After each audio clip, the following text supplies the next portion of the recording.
إن الحمد لله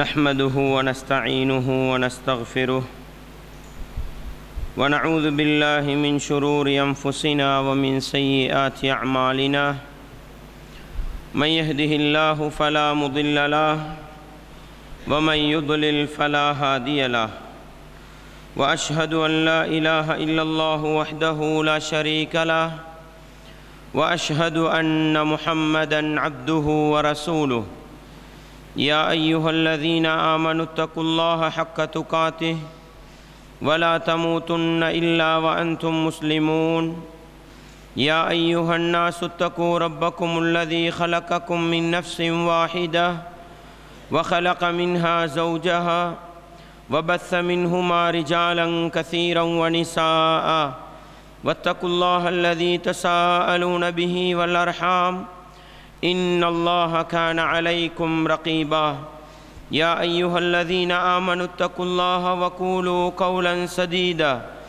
يصلح لكم أعمالكم ويغفر لكم ذنوبكم ومن يطع الله ورسوله فقد فاز فوزا عظيما أما بعد فإن أصدق الحديث كتاب الله وخير الهدي هدي محمد صلى الله عليه وسلم وشر الأمور محدثاتها وكل محدثة بدعة وكل بدعة ضلالة وكل ضلالة في النار வார்த்தைகளில் சிறந்தது வல்லவன் ரஹ்மானின் வார்த்தை என்றும் நடைமுறைகளில் சிறந்தது நபிகளார் ஸல்லல்லாஹு அலைஹி வஸல்லம் அவர்களுடைய வாழ்க்கை வழிமுறை என்றும் அவர்களுடைய வாழ்க்கை வழிமுறைகளுக்கு பின்னால் மார்க்கத்தில் புதிதாக புகுத்தப்பட்டவைகள் கர்மங்களிலே மிக மோசமானவைகள் பிதஅத்துகள், எல்லா பிதஅத்துகளும் வழிகேடுகள், எல்லா வழிகேடுகளும் மனிதனை நரகத்துக்கு இட்டுச் செல்லும் என்று சொன்னவனாக இச்சொற்பொழிவை ஆரம்பம் செய்கின்றேன். அன்பார்ந்த இஸ்லாமிய சகோதரர்களே, அல்லாஹுவின் நல்லடியார்களே, இந்த உலகத்தில் மனிதர்களை படைத்த அல்லாஹ் அந்த மனிதர்கள் எப்படி இந்த உலகத்தில் வாழ வேண்டும், என்னென்ன காரியங்களை செய்ய வேண்டும், என்னென்ன காரியங்கள் மனிதனுக்கு நன்மைகளை கொண்டு வந்து சேர்க்கும், மறுமையிலே வெற்றியை பெற்று தரும் என்பதையும், எவைகளையெல்லாம் ஒரு மனிதன் செய்யக்கூடாது, எவைகளெல்லாம் பாவமானது, எவைகளெல்லாம் ஹராமானது, நரகத்துக்கு இட்டுச் செல்லக்கூடியது என்று இருக்கின்றதோ அவைகளையெல்லாம் இஸ்லாம் எங்களுக்கு எச்சரிக்கை செய்திருக்கின்றது. அந்த அடிப்படையில் பாவம் என்று சொல்லுகின்ற பொழுது அந்த பாவத்தை இஸ்லாம் பெரும் பாவம் என்றும் சாதாரண பாவங்கள் சிறிய பாவங்கள் என்றும் இஸ்லாம் பிரித்து காட்டுகின்றது. அல்லாஹ் அல் குர்ஆனிலே சொல்லுகின்ற பொழுது ஒரு மனிதன் பெரும் பாவங்களை தவிர்ந்து கொண்டு சிறிய பாவங்களில் ஈடுபடுவானாக இருந்தால் அந்த சிறிய பாவங்களை அல்லாஹ் மன்னித்து விடுவதாக அல்லாஹ் சொல்லி காட்டுகிறான். இன் தஜ்தனிபு கபாயிர மா துன்ஹவுன அன்ஹு நுகஃபிர் அன்கும் ஸய்யிஆத்திக்கும், நீங்கள் அல்லாஹ் தடுத்தவற்றில் பெரிய பாவங்களை நீங்கள் தவிர்ந்து கொண்டால் நாங்கள் உங்களுடைய பாவங்களை மன்னிப்போம். வனுதுகில்கும் முதுகலன் கரீமா, உங்களை சங்கையான இடத்தில் சுவர்க்கத்தில் நுழைவிப்போம் என்று அல்லாஹ் எனக்கும் உங்களுக்கும் சூரத்துன் நிசாவிலே 31வது வசனத்தில் சொல்லி காட்டுகிறான். எனவே பெரும் பாவங்கள் என்ற ஒரு பகுதி இருக்கிறது, சாதாரணமான சிறிய பாவங்கள் என்ற ஒரு பகுதி இருக்கிறது. சிறிய பாவங்களை பொறுத்தவரையில் ஒரு மனிதன் செய்கின்ற சாதாரணமான இஸ்திக்ஃபாரை கொண்டு, சாதாரணமான நல்ல அமல்களை கொண்டு, இபாதத்துகளை கொண்டு அந்த சிறிய பாவங்கள் மன்னிக்கப்படுகின்றன. பெரும் பாவங்கள் என்று சொல்லுகின்ற பொழுதோ அவைகளுக்கு குறிப்பிட்டு தௌபா செய்யாமல் அந்த பாவங்கள் மன்னிக்கப்படுவதற்குரிய சந்தர்ப்பங்கள் மிக குறைவு என்பதை இஸ்லாம் எனக்கும் உங்களுக்கும் சொல்லி தந்திருக்கின்றது. அன்பார்ந்தவர்களே, இஸ்லாமிய உறவுகளே, பெரும் பாவம் என்று சொல்லுகின்ற பொழுது, பெரும் பாவத்தை அடையாளப்படுத்துகின்ற பொழுது உலமாக்கள், அறிஞர்கள், குர்ஆன் சுன்னாவை கற்பித்த ஆலிம்கள் பலவிதமான வரைவிலக்கணத்தை சொல்லுகின்றார்கள். அதிலே மிக பொருத்தமான ஒரு வரைவிலக்கணம் என்னவென்று சொன்னால், எந்த பாவத்திற்கு உலகத்தில் குறிப்பிட்ட ஒரு ஹத்து இஸ்லாம் ஒரு தண்டனையை வைத்திருக்கிறதோ அவைகளெல்லாம் பெரும் பாவங்கள் என்ற பட்டியலில் வரக்கூடியது.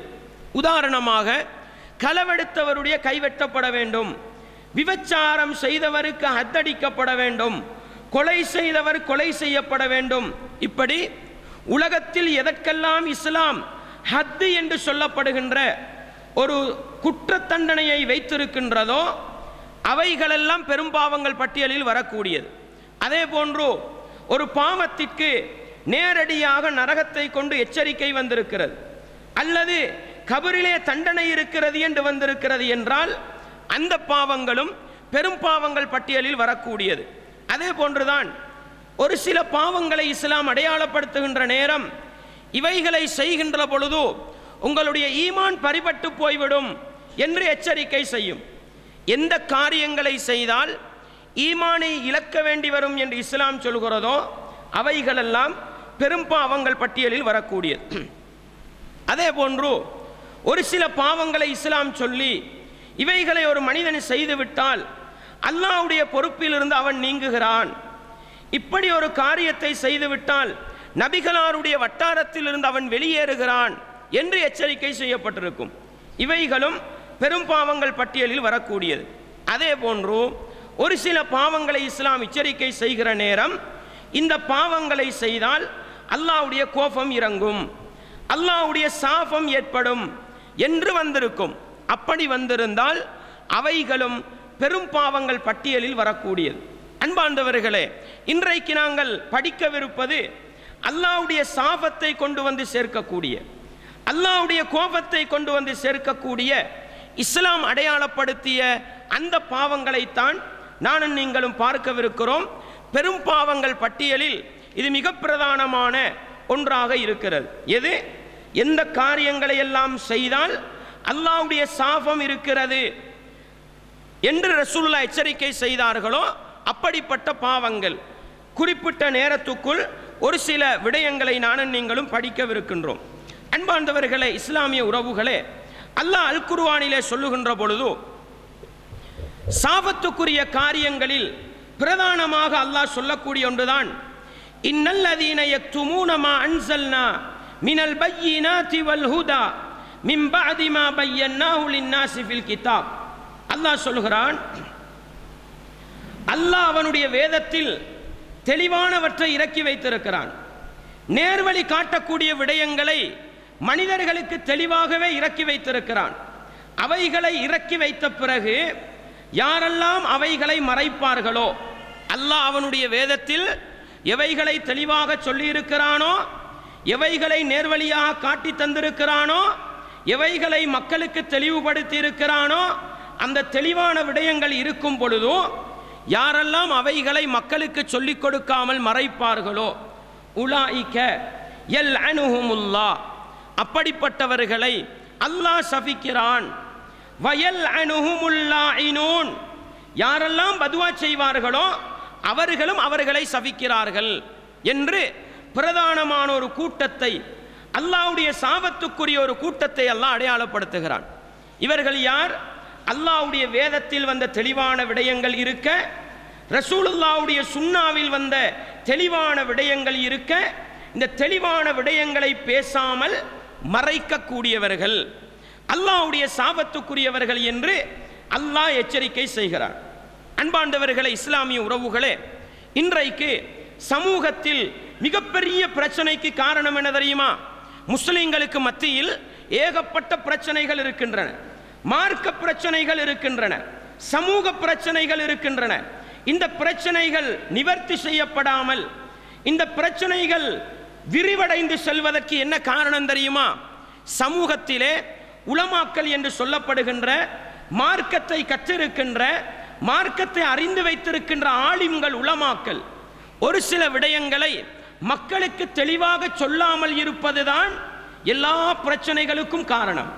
அன்பார்ந்தவர்களே, இஸ்லாமிய உறவுகளே, ஒரு மார்க்க பிரச்சனை வருகிறது. ஒரு மார்க்க பிரச்சனை வந்தால் ஒரு ஆலிமுடைய கடமை என்ன? குர்ஆன் தெளிவானது, ரசூலுல்லாஹ்வுடைய சுன்னா தெளிவானது. குர்ஆனிலும் சுன்னாவிலும் இந்த மார்க்க விடயத்துக்கு என்ன வந்திருக்கிறது என்பதை தெளிவாக சொல்லுகின்ற ஒரு கடமை இருக்கிறது. ஆனால் சமூகத்தில் மார்க்கத்தை படித்த அதிகமானவர்களுடைய நிலை என்ன தெரியுமா? மார்க்கத்தை தெளிவாக சொல்வதில்லை, மார்க்கத்தை வெளிப்படையாக சொல்வதில்லை. பள்ளி நிர்வாகங்களுக்கு ஏற்ற விதத்திலும், சமூகத்துக்கு ஏற்ற விதத்திலும், ஊர்வலமைக்கு ஏற்ற விதத்திலும் மார்க்கத்தை பூசி மொழிகி சொல்லிவிடுகிறார்களே அல்லாமல் மார்க்கத்தை தெளிவாக சொல்வதில்லை. அப்படிப்பட்ட அல்லாஹ்வுடைய மார்க்கத்தை தெளிவாக சொல்லாமல் மறைக்கின்ற ஒவ்வொருவருக்கும் அல்லாஹ் செய்கின்ற எச்சரிக்கை தான், அல்லாஹ் அவனுடைய வேதத்தில் மக்களுக்கு தெளிவுபடுத்திய பிறகு அந்த தெளிவான விடயங்களை மக்களுக்கு சொல்லிக் கொடுக்காமல் மறைக்கக்கூடியவர்களை உலாயிக யல்அனுஹுமுல்லாஹ், அல்லாஹ் அவர்களை சபிப்பான். அது மட்டுமல்ல, வயல்அனுஹுமுல் லாயினூன், உலகத்தில் யாரெல்லாம் பதுவா செய்வாங்களோ அவர்களோட பதுவா எல்லாம் அவங்களுக்கு தான் போய் சேரும். உதாரணமா, நான் உங்களோட ஊருக்கு வாரேன். ஊருக்கு வந்து குர்ஆனிலும் சுன்னாவிலும் உள்ள ஒரு புதிய ஒரு விடயத்தை நான் உங்களுக்கு சொல்லுகிறேன். சொன்னா என்ன நடக்கும்? புதுசா சொன்னா சமூகத்தில் பிரச்சனை வரும். உடனே நீங்க என்ன பண்ணுவீங்க? உலமாக்கள்கிட்ட போய், அறிஞர்கள்ட்ட போய் கேட்பீங்க. கேட்டா ஒரு சிலர் தெளிவா இது இருக்குதுன்னு சொல்லுவாங்க. பல பேர் சமூகத்துக்கு பயந்து, அவங்களுக்கு பயந்து சரியா சொல்றதில்லை. இப்ப என்ன நடக்கும்? பாறை நாசமா போனவனை ஊரை வந்து குழப்புறான்னு கேட்கிற ஆட்கள் எல்லாம் யாருக்கு பதுவா பண்ணுவாங்க? குர்ஆனையும் சுன்னாவையும் பேசினவங்களுக்கு பதுவா பண்ணுவாங்க. அன்பார்ந்தவர்களே, மார்க்கத்தை ஆதாரத்தோடு தெளிவாக ஒரு மனிதன் பேச பல பேர் பதுவா செய்கிறார்களா?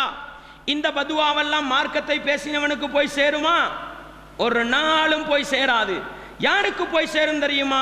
மார்க்கம் தெளிவாக இருக்கத்தக்கன அதை மறைத்து கொண்டிருக்கிறதே ஒரு கூட்டம், அவர்களுக்குத்தான் அந்த பதுவா போய் சேரும். அல்லாஹ் அதைத்தான் சொல்கிறான், உலாயிக யல்அனுஹுமுல்லாஹ், அல்லாஹ் அவர்களை சபிப்பான். வயல்அனுஹுமுல் லாயினூன், உலகத்தில் யாரெல்லாம் பதுவா செய்வாங்களோ அவங்களோட பதுவம் அங்கதான் போய் சேரும்ன்றான் அல்லாஹ். அதனால இது சாதாரண பிரச்சனை அல்ல. சமூகத்தில் இந்த பள்ளிக்கு வந்த பிரச்சனையை கொஞ்சம் சிந்தித்து பாருங்கள். இந்த பள்ளிக்கு எதிராக வந்த பிரச்சனையை கொஞ்சம் ஞாபகப்படுத்தி பாருங்கள். அன்பார்ந்தவர்களே, சமூகத்தில் இருக்கின்ற உலமாக்கள் இதுதான் சரியானது, இதுதான் உண்மையானது என்று தெளிவாக சொன்னால் அரைவாசி அல்ல, முக்கால்வாசி பிரச்சனையை இல்லாமல் ஆக்கிவிடலாம். சமூகத்தில் மார்க்க அறிஞர்கள் இருப்பவர்கள் சரியாக தெளிவாக சொல்லாமல் மூடலாக மக்கள் குழம்புகிற விடயத்தில் சொல்லிவிட்டு செல்வதுதான் எல்லா பிரச்சனைக்கும் காரணம். எனவே சகோதரர்களே, எங்களுக்கு மத்தியில் ஒரு மார்க்க பிரச்சனை வந்தால் எங்களுக்கு குர்ஆனில் இதுதான் இருக்கிறது, சுன்னாவில் இதுதான் இருக்கிறது என்று தெளிவாக தெரியுமா? ஆதாரத்தோடு சொல்லிவிட வேண்டும். ஆதாரம் தெரியாதா? எங்களுக்கு தெரியாண்டு போயிடும் தப்பி. இல்லை என்று சொன்னா, தெரிந்து கொண்டு மார்க்கத்தை மறைத்தால் நிச்சயமாக அல்லாஹ்வுடைய சாபமும் கிடைக்கும், யாரெல்லாம் பதுவா செய்வாங்களோ அவர்களுடைய சாபமும் கிடைக்கும். அன்பார்ந்தவர்களே, எங்களுக்கு மத்தியில் இருக்கிற எல்லா மார்க்க பிரச்சனைகளையும் ஒவ்வொன்றாக எடுத்து பாருங்கள். அன்பார்ந்தவர்களே, ஒவ்வொன்றாக எடுத்து பார்த்தாலும் நாங்கள் ஆதாரத்துக்கு உட்பட்டதை செய்கிறோம், தெளிவான ஆதாரங்கள் இருப்பதை செய்கிறோம். ஆனால் உலமாக்கள்கிட்ட போய் கேட்டால் இதுக்கு ஆதாரம் இருக்குதா இல்லையா? ஆதாரம் இருந்தாலும் அதை தெளிவாக மக்களுக்கு சொல்லிக் கொடுக்கிறது இல்லை. அந்த அப்பாவி மக்கள் என்ன பண்ணுறாங்க?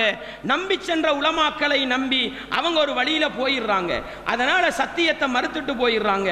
அதனால் அல்லாஹ்வுடைய மார்க்கத்தை மறைப்பது இருக்கிறதே, இது சாதாரண ஒரு விடயம் அல்ல, இது பெரும் பாவங்களில் ஒன்று. ரசூலுல்லாஹ் ஸல்லல்லாஹு அலைஹி வஸல்லம் அவங்க சொன்னாங்க, ஒரு மனிதனுக்கிட்ட மன் சுஇல பிஇல்மின், ஒரு மனிதனுக்கிட்ட போய் அறிவு சம்பந்தமான ஒரு கேள்வி கேட்கப்படுகிறது. அந்த கேள்விக்குரிய பதிலை தெளிவாக சொல்லாமல் கேள்வி கேட்கப்பட்ட மனிதன் ஃபகதமஹு, அதை அவன் மறைத்து விடுகிறான். கேள்வி கேட்கப்படுது, அந்த கேள்விக்கு தெளிவான பதிலை சொல்லாமல் மறைத்து விட்டால் உல்ஜிம பிலிஜாமின் மினன் நார், நரக நெருப்பினால் ஒரு கடிவாளமிடப்படும் என்றார்கள் ரசூலுல்லாஹ் ஸல்லல்லாஹு அலைஹி வஸல்லம். அவங்க சாதாரண பிரச்சனையா? இது சாதாரண பிரச்சனை அல்ல. மறுமை நாளையில் நரக நெருப்பினால் கடிவாளமிடப்படும் என்று எச்சரிக்கை செய்யப்பட்ட பாவம் என்றால் மார்க்கத்தை தெளிவாக சொல்லாமல் மறைப்பதுதான். தெரியாண்டா தெரியான்ட்டு ஒதுங்கிடணும். எனக்கு ஆதாரம் தெரியாதப்பா, தெரிஞ்ச உலமாக்கள் இருக்கிறாங்க போய் கேளுங்கன்னு விட்டுடணும். தெரிந்து வைத்துக்கொண்டு சமூகத்தை சமாளிப்பதற்காக, ஊரை வெல்வதற்காக மார்க்கத்தில் உண்மையை மறைச்சிட்டு போயிடுவோம்டா அல்லாஹ் பாதுகாக்க வேண்டும். அல்லாஹ்வுடைய சாபம், உலகத்தில் சபிப்பவர்களுடைய சாபம், மறுமையில் நரக நெருப்பினால் ஒரு கடிவாளமிடப்படும் என்கிற எச்சரிக்கை வந்த ஒரு பாவம் என்பதை நானும் நீங்களும் ஒருபோதும் மறந்துவிடக்கூடாது. அன்பார்ந்தவர்களே, இது அல் குர்ஆன் சொல்லுகின்ற சாபத்தை உண்டு பண்ணுகின்ற ஒரு பாவம். இதை இன்னும் மிக நீண்ட தூரம் தெளிவுபடுத்தேடுமாக இருந்தாலும் இந்த தலைப்புக்கு கீழால் குர்ஆன் சுன்னாவில் வருகின்ற அல்லாஹ்வுடைய சாபத்தை உண்டு பண்ணுகின்ற நிறைய விடயங்கள் படிக்கவிருக்கின்றன. அதனால் அந்த இடத்தில் விளங்கிக் கொள்ளுங்கள். சுருக்கமாக, அல்லாஹ்வுடைய வேதம் தெளிவானது, ரசூலுல்லாஹ்வுடைய வாழ்க்கை வழிமுறை தெளிவானது. அல்லாஹ்வுடைய குர்ஆனும் ரசூலுல்லாஹ்வுடைய சுன்னாவும் தெளிவாக வந்திருக்கத்தக்கன மார்க்கத்தை மக்களுக்கு தெளிவாக சொல்லிக் கொடுக்காமல் மறைத்தால் நிச்சயமாக அல்லாஹ்வுடைய சாபம் கிடைக்கும். இதை அல்லாஹ்வுடைய மார்க்கத்தை சுமந்திருக்கின்ற ஒவ்வொரு ஆலிம்களும் உள்ளத்தில் கை வைத்து சிந்தித்து பார்க்க வேண்டும். நான் அல்லாஹ்வுடைய மார்க்கத்தை தெளிவாக பேசுகின்றேனா, தெரிந்திருக்கின்ற எத்தனை விடயங்களை மறைத்து வைத்திருக்கிறேன் என்பதை நிதானமாக சிந்தித்து முடிவெடுக்க வேண்டும். இல்லை என்றால் அல்லாஹ்வுடைய சாபத்துக்குரியவர்களாக மாற வேண்டி வரும் என்கிற எச்சரிக்கை செய்தியை குர்ஆனிலிருந்து நானும் நீங்களும் படித்து அல்லாஹ்வை பயந்து கொள்ள வேண்டும். அடுத்ததாக அல்லாஹ் எச்சரிக்கை செய்யக்கூடிய பதுவா சாபத்துக்குரிய குற்றம் என்று அல்லாஹ் குர்ஆனிலே சொல்லக்கூடிய இன்னொரு விடயம் என்னவென்று சொன்னால், சூரத்துல் மாயிதாவுடைய 78, 79வது வசனங்கள் அல்லாஹ் என்ன சொல்கிறான்? இதுவும் அதோடு ஒன்றி போகக்கூடிய ஒரு செய்தி. லுஇனல்லதீன கஃபரு மின் பனி இஸ்ராயீல அலா லிசானி தாவூத வ ஈஸா இப்னு மரியம். அல்லாஹ் சொல்கிறான், இஸ்ரவேலிய சமூகத்திலிருந்து இறை மறுப்பில் ஈடுபட்டவர்கள் சபிக்கப்பட்டார்கள். இஸ்ரவேலிய சமூகம்ன்றது யாரு? யூதர்கள், கிறிஸ்தவர்கள்னு நாங்கள் சுருக்கமாக சொல்வோம். அவர்களில் இறை நிராகரிப்பில் ஈடுபட்டவர்கள் சபிக்கப்பட்டார்கள். யாருடைய நாவின் மூலம்? அலா லிசானி தாவூத வ ஈஸா இப்னு மரியம். தாவூத் அலைஹிஸ்ஸலாம், ஈசா அலைஹிஸ்ஸலாம், இந்த இரண்டு நபிமார்களுடைய நாவினாலும் அவர்கள் சபிக்கப்பட்டார்கள். எதனால சபிக்கப்பட்டாங்க தெரியுமா? ذَلِكَ بِمَا عَصَوْا وَكَانُوا يَعْتَدُونَ. அவர்கள் அல்லாஹ்வுடைய கட்டளைகளுக்கு மாறு செய்தார்கள், அல்லாஹ் போட்ட வரம்புகளை மீறி நடந்தார்கள். அல்லாஹ் வட்டி ஹராம் என்றான், இவர்கள் வட்டியை செய்தார்கள். அல்லாஹ் தனி கொழுப்பை ஹராம் என்றான், இவர்கள் கொழுப்பை உருக்கி என்ன செய்தார்கள்? ஹலாலாக்கி கொண்டார்கள். இப்படி அல்லாஹ் ஹராமாக்கியவைகளை ஹலாலாக்கி மாறு செய்தார்கள், அல்லாஹ் போட்ட வரம்புகளை கடந்தார்கள். இது ஒரு காரணம். இன்னொரு காரணம் என்ன தெரியுமா? கானு லா யதனாஹவுன அன் முன்கரின் ஃபஅலூஹு. அவர்கள் செய்து கொண்டிருந்த பாவங்களை தடுக்காமல் இருந்தார்கள். அன்பார்ந்தவர்களே, அவர்கள் இரண்டு நபிமார்களுடைய நாவினால் சபிக்கப்பட்டதற்குரிய காரணம் என்ன தெரியுமா? சமூகத்தில் பாவம் நடக்கும், சமூகத்தில் தீமை நடக்கும், கண்டும் காணாம போவாங்க. அன்பார்ந்தவர்களே, பாவத்தை கண்டு அதை தடுக்காமல், அதை கண்டிக்காமல், அதை எச்சரிக்கை செய்யாமல் போவதுதான் இரண்டு நபிமார்களுடைய நாவினால் இஸ்ரவேலிய சமூகத்தில் ஒரு கூட்டம் சபிக்கப்பட்டதற்கு காரணம் என்று சொன்னால், இன்றைய சமூகத்தின் நிலையை கொஞ்சம் சிந்தித்து பாருங்கள். இன்றைக்கு பாவத்தை தடுக்க இயலாது, பாவத்தை எச்சரிக்கை பண்ண இயலாது, பாவத்துக்கு எதிராக போராட முடியாது. போராடினா சமூகத்தில் பிரச்சனை. அன்பார்ந்தவர்களே, நல்லதை சொல்லி கொடுத்தா யாரும் பிரச்சனை படுறதில்லை, தீமையை தடுத்தா தான் பிரச்சனை வரும். அதனால யாரும் தீமையை தடுக்கிறதில்லை. விளங்கிக் கொள்ள வேண்டிய அம்சம் என்ன தெரியுமா?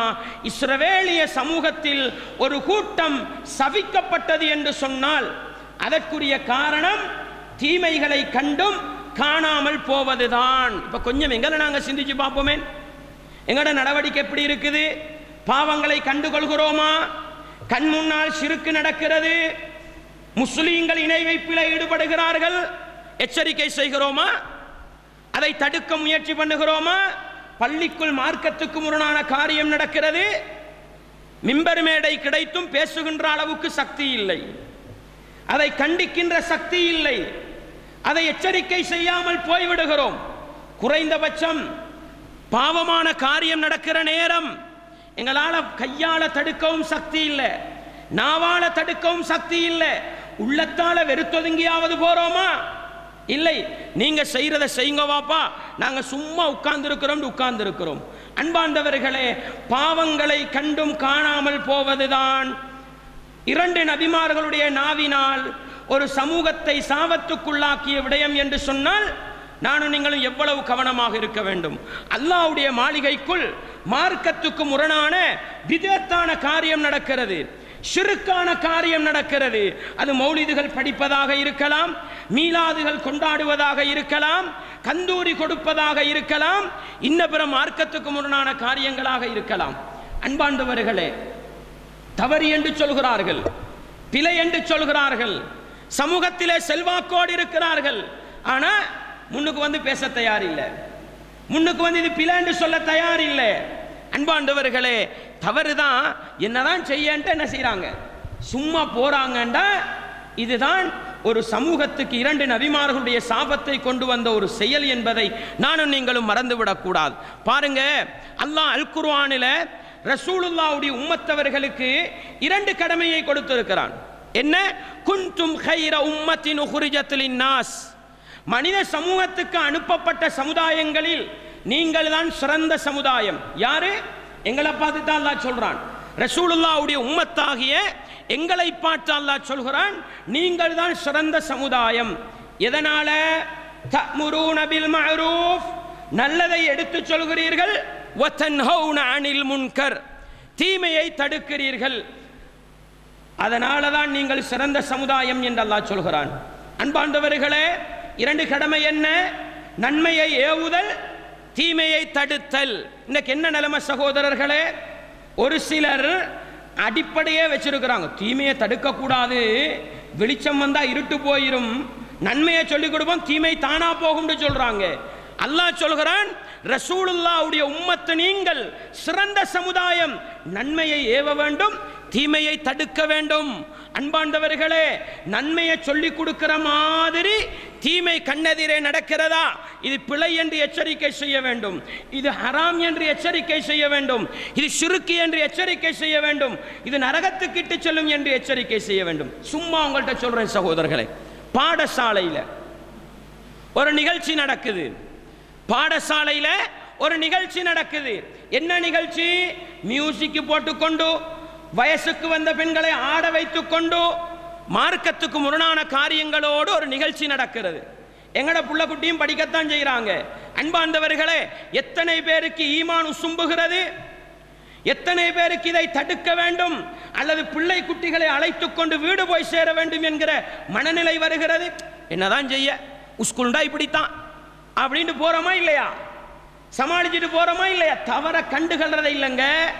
இப்படி சமூகத்தை சமாளித்துக் கொண்டு, ஹராத்தை பார்த்து கொண்டு, பாவத்தை கண்டும் காணாமல் போகிற நிலை எனக்கும் உங்களுக்கும் வருமாக இருந்தால் இதுவும் சாபத்துக்குரிய ஒன்று என்பதை நானும் நீங்களும் மறந்துவிடக் கூடாது. ஒரு மொண்டசுரிங்க ஒரு பாலர் பாடசாலையில புள்ள ஒரு வருஷம் படிச்சதுக்கு பின்னால என்ன நடக்குது, ஒரு கொன்சர்ட் நிகழ்ச்சி நடக்குது. அதுல உள்ள மியூசிக் எல்லாம் போடுறாங்க, மார்க்கத்துக்கு முரணான காரியங்கள் நடக்குது, ஆண் பெண் கலப்பு நடக்குது, எந்த உணர்வும் கிடையாது. புள்ள குட்டில நிகழ்ச்சி, அப்பா இதெல்லாம் புறக்கணிக்கலுமான்னு சாதாரணமா கேட்டுட்டு போறாங்க. அன்பாண்டவர்களே, உங்களுடைய கரத்தினால் தடுக்க முடியாதா, உங்களுடைய நாவினால் எச்சரிக்கை செய்ய முடியாதா? உள்ளத்தினால் வெறுத்தொதுங்க வேண்டும். உள்ளத்தினால் வெறுத்தொதுங்குகிற பழக்கமும் இல்லை என்றால் அல்லாஹ் பாதுகாக்க வேண்டும். அது எங்களை சாபத்துக்குரிய குற்றத்தில் கொண்டு போய் சேர்க்கலாம். இன்னைக்கு சர்வ சாதாரணமாக பார்க்கிறோம். அன்பாண்டவர்களே, இஸ்லாமிய உறவுகளே, ரசூலுல்லாஹ் ஸல்லல்லாஹு அலைஹி வஸல்லம் அவங்க ஒரு நாள் தன்னுடைய மனைவியேட்ட திடீர்னு எழும்புறாங்க. தூக்கத்தில் எழும்பி சொல்றாங்க, வயலுல் லில் அரப் மின் ஷர்ரின் கதிக் தரப், அரபு சமூகத்துக்கு ஒரு அழிவு நெருங்கி விட்டதை நான் உங்களுக்கு எச்சரிக்கை செய்கிறேன் என்றாங்க. உடனே ரசூலோட மனைவி கேட்டாங்க, அல்லாஹ்வின் தூதரே, எங்களில் நல்லவர்கள் இருக்கின்ற பொழுது அழிவு வருமாண்டு கேட்டாங்க. எங்களில் நல்லவர்கள் இருக்கின்ற பொழுது அழிவு வருமாண்டு கேட்டாங்க. ரசூலுல்லாஹ் சொன்னாங்க, நஅம், நல்லவர்கள் இருந்தாலும் அழிவு வரும், இதா கசுரல் கபசு, பாவம் அதிகரித்து விட்டால் என்றாங்க. பாவம் அதிகரித்து விட்டால் நல்லவர்கள் இருந்தாலும் அழிவு வரும் என்றாங்க. ஏன் ரசூலுல்லாஹ் இப்படி சொன்னாங்க? நல்லவர்கள் அவர்களுடைய பணியை சரியாக செய்யாததுதான் சமூகத்தில் அனாச்சாரங்கள் பெருகுவதற்கு காரணம். நல்லவர்கள் அவர்களுடைய கடமையை செய்யாததுதான் பாவங்கள் தலை தூக்குவதற்கு காரணம். அதனால ரசூலுல்லாஹ் சொன்னாங்க, ஆமா நல்லவர்கள் இருந்தாலும் அழிவு வரும். எப்ப தெரியுமா? தீமை அதிகரித்து விட்டால். இன்றைக்கு நிலைமையை பாருங்க. இன்றைக்கு முஸ்லிம் சமூகத்துடைய நிலையை பாருங்கள். தீமைகள் எச்சரிக்கை செய்யப்படுகிறதா? ஷிர்க்குகள் விழிப்புணர்வூட்டப்படுகிறதா? பித்அத்தான மார்க்கத்துக்கு முரணான சுன்னத்துக்கு எதிரான காரியங்கள் அச்சமூட்டி எச்சரிக்கை செய்யப்படுகிறதா? ஹராமான காரியங்கள் அனாச்சாரங்கள் எச்சரிக்கை செய்யப்படுகிறதா? அன்பாண்டவர்களே, பெரும்பாலும் குறைந்திருக்கிறது என்கிற அளவுக்கு தீமையை தடுக்கின்ற பழக்கமே இல்லாமல் போய்விட்டது. எனவே தீமையை கண்டும் காணாமல் போகிற நிலை வந்தால் இதுவும் சாபத்துக்குரிய ஒரு வேலை என்பதை நானும் நீங்களும் ஒருபோதும் மறந்துவிடக்கூடாது. அன்பாண்டவர்களே, இஸ்லாமிய உறவுகளே, அதே போன்றுதான் அல்லாஹ்வுடைய சாபத்தை உண்டு பண்ணுகின்ற இன்னொரு விடயம்தான் ரசூலுல்லாஹ் ஸல்லல்லாஹு அலைஹி வஸல்லம் அவங்க மரணப்படுக்கையில் இருந்தாங்க. மரணப்படுக்கையில் இருக்கிற நேரம் உங்களுக்கு தெரியும், ரசூலுல்லாஹ் ஸல்லல்லாஹு அலைஹி வஸல்லம் அவங்க மரணப்படுக்கையில் 13 அல்லது 14 நாட்கள் கஷ்டப்பட்டாங்க. அதுல கடைசி வியாழக்கிழமை, திங்கக்கிழமை ரசூலுல்லாஹ் மௌத்தா போறாங்கண்டா கடைசி வியாழக்கிழமை கட்டுமையா கஷ்டப்பட்டாங்க. எந்த அளவுக்கு? வியாழக்கிழமை மக்ரிபு தொழுகை தான் ரசூலுல்லாஹ் கடைசியா இமாமத்து செஞ்ச தொழுகை. அதற்கு பிறகு ரசூலுல்லாஹ்வுக்கு இமாமத்து செய்ய வருகிற அளவுக்கு ரசூலுல்லாஹ்வுடைய உடல்ல பலம் இருக்கல்ல. ரசூலுல்லாஹ் பெரும்பாலும் மயக்கத்தில் தான் இருப்பாங்க. ரசூலுல்லாஹ்வுடைய முகத்துக்கு மேலால ஒரு துணி போட்டு முகம் மூடப்பட்டிருக்கும். அந்த நேரத்தில் ரசூலுல்லாஹ் ஸல்லல்லாஹு அலைஹி வஸல்லம் அவங்களுக்கு மயக்கம் தெளிவடைந்து அந்த முகத்தில் உள்ள திரையை ரசூலுல்லாஹ் எப்பொழுதாவது நீக்கினால் அந்த நேரத்திலெல்லாம் ரசூலுல்லாஹ் சொல்லுகின்ற ஒரு வார்த்தை என்ன தெரியுமா? லஅனத்துல்லாஹி அலல் யஹூதி வன் நஸாரா, யூதர்கள் கிறிஸ்தவர்கள் மீது அல்லாஹ்வுடைய சாபம் உண்டாகட்டும். என்ன சொல்லுவாங்க? யூதர்கள் கிறிஸ்தவர்கள் மீது அல்லாஹ்வுடைய சாபம் உண்டாகட்டும். ஏன் தெரியுமா? இத்தகது குபூர் அன்பியாஹிம் மசாஜித், அவர்கள் நபிமார்களுடைய அடக்க ஸ்தலங்களை எல்லாம் வணக்க ஸ்தலங்களாக ஆக்கி கொண்டார்கள். அன்பாண்டவர்களே, இஸ்லாமிய உறவுகளே, ரசூலுல்லாஹ் அரபுல என்ன வாசகம் சொல்றாங்க? இத்தகது குபூர் அன்பியாஹிம். குபூர்ண்டா எல்லாருக்கும் தெரிஞ்ச ஒரு சொல். என்ன? அன்பியாண்டா எல்லாருக்கும் தெரியும். அவர்களுடைய நபிமார்களுடைய கபறுகளை எல்லாம் மசாஜித், மஸ்ஜித்ண்டா எல்லாருக்கும் தெரியும். மசாஜித்ன்றது பன்மை சொல்.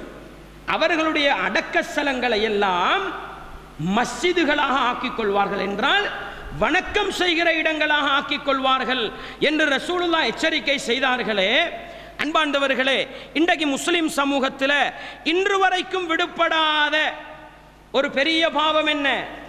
ஒரு நல்ல மனிதர் மரணித்து விட்டால், ஊருக்கு சேவை செய்த ஒரு மனிதர் மரணித்து விட்டால், ஒரு பள்ளியை கட்டிய மனிதர் மரணித்து விட்டால் என்ன பண்றாங்க? அவரை கொண்டு போய் அடக்கம் பண்றாங்க. அவருடைய கபரை மாபல் பிடிச்சோ சுண்ணாம்பு பூசியோ கொங்கிரீட்டாலையோ கட்டுறாங்க. அதுக்கு பிறகு என்ன பண்றாங்க? அதை சுத்தி 4 செவரை எழுப்பி ஒரு கட்டிடம் கட்டுறாங்க. அங்க என்ன நடக்குது?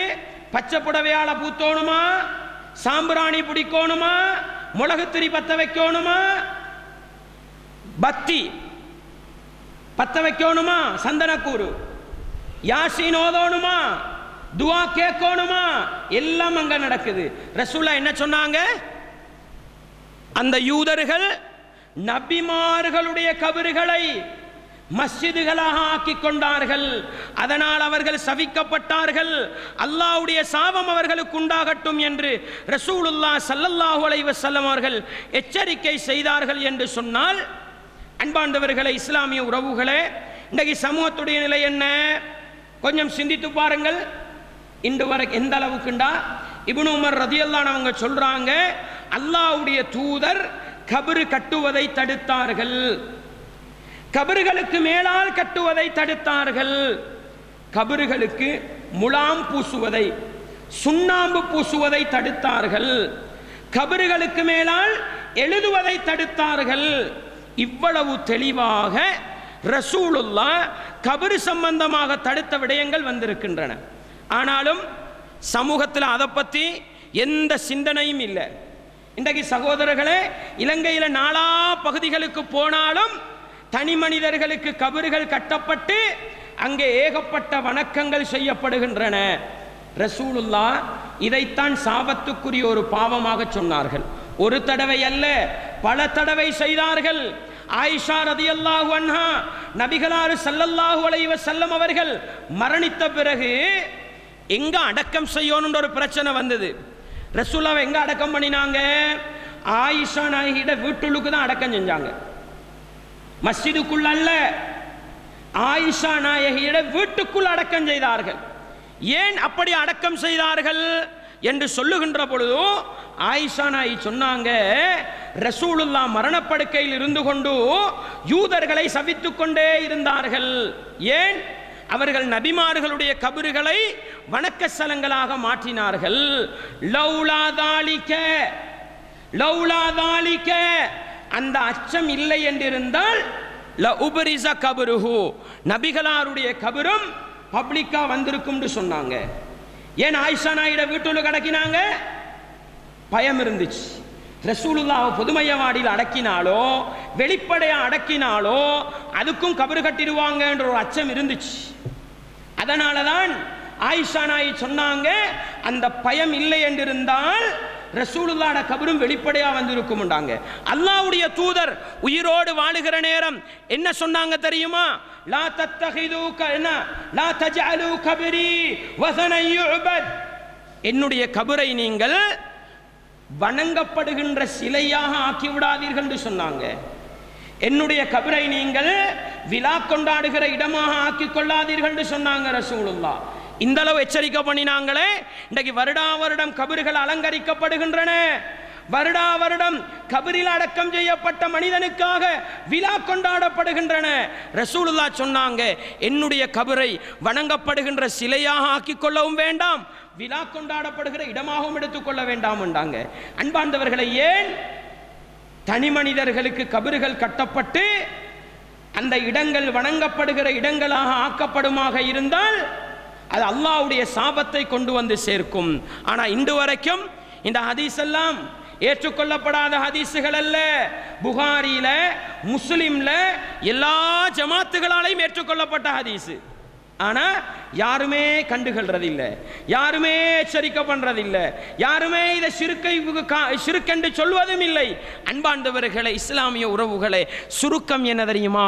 அல்லாஹ்வுடைய சாபத்தை உண்டு பண்ணுகின்ற விடயத்தில் மிகப்பெரியதொரு இடம் பிடித்திருக்கிறது என்பதை நானும் நீங்களும் ஒருபோதும் மறந்துவிடக் கூடாது.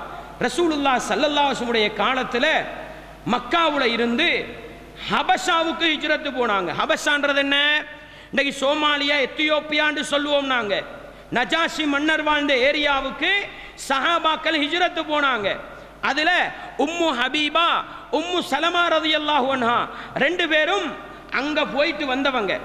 மதீனாவுக்கு வந்து ரசூலுல்லாஹ்ட்ட கேட்கிறாங்க, அல்லாஹ்வின் தூதரே, நாங்க ஹபஷாவுல இன்றைக்கு சோமாலியான்னு சொல்லுவோம், அங்க என்ன பார்த்தோம்னு சொன்னா அங்குள்ள மக்கள் என்ன பண்றாங்க? ஒரு மனிதர் மரணித்து விட்டால் அவரை அடக்கம் செய்கிறாங்க. அடக்கம் செய்து அவருடைய கபருக்கு மேலால அவருடைய போட்டோக்களை எல்லாம் தூக்கி வைக்கிறாங்க அப்படின்னு சொல்றாங்க. எப்படி சொல்றாங்க? நாங்க ஹபஷா பிரதேசத்தில் சில கபறுகளை கண்டோம், சில வணக்க ஸ்தலங்களை கண்டோம், அதுல அவங்களோட உருவப்படம் எல்லாம் வச்சுக்கிட்டு இருக்கிறாங்களே அப்படின்னு சொல்ல ரசூலுல்லாஹ் சொன்னாங்க, உலாயிக்க, அந்த மக்கள் இருக்கிறாங்களே, யார் தெரியுமா? அங்க வாழ்ந்தவங்க கிறிஸ்தவர்கள். நஜாஷி மன்னர் கிறிஸ்தவராக இருந்தவர், கிறிஸ்தவர்கள் தான் அங்க வாழ்ந்தாங்க. ரசூலுல்லாஹ் சொன்னாங்க, அந்த மக்கள் இருக்கிறாங்களே, இதா மாத்த ஃபீஹிமுர் ரஜுலு சாலிஹு. ரஜுலு சாலிஹ்னா என்ன? நல்ல மனிதர். ஒரு நல்ல மனிதர் மரணித்து விட்டால், அவில் அபுது சாலிஹு, அல்லது சாலிஹான ஒரு அடியான் மரணித்து விட்டால், பனவ் அலா கபரிஹி மஸ்ஜிதா, அவருடைய கபருக்கு மேலால ஒரு மஸ்ஜிதை கட்டுவார்கள். மஸ்ஜித்னா என்னங்க? வணங்குகிற இடம். ஒரு இடத்தை கட்டுவாங்க. வஸவ்வரு ஃபீஹி தில்க சுவர், அவர்களுடைய உருவப்படங்களை எல்லாம் அதுல தூக்கி வைப்பாங்க. இந்த மனிதர்களுடைய நிலைமை என்ன தெரியுமா?